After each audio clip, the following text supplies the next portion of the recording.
Jimmy Page and I first met around 1962. I was doing a gig I was with a group called Joe Brown and the Brothers. We had a very big hit called A Picture of You. And we were playing, I think it was Aylesbury Town Hall, was the first time I ever saw Jimmy. Our support band for that night was a band called Neil Christian and the Crusaders.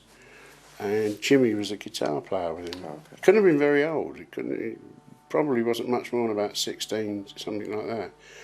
And I remember thinking I was really amazed with him. He was such a wonderful player.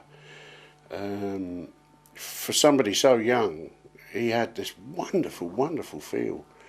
That was the very first time that I ever saw Jimmy, and then we lost touch for a little while, and then in '63, I think, both of us sort of started to get more and more onto the professional session scene and started working together, and we ended up, of course, working on literally hundreds of records.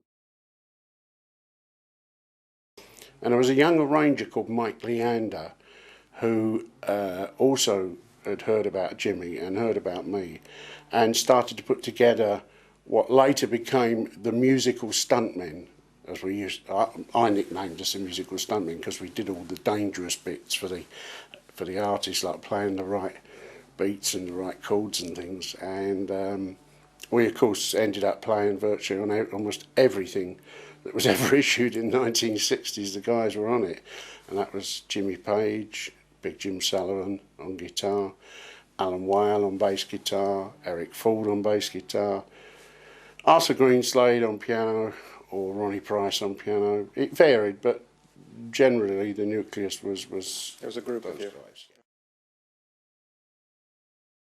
And of course, a face I'm sure you'll recognise, the one and only Mr. James Patrick Page.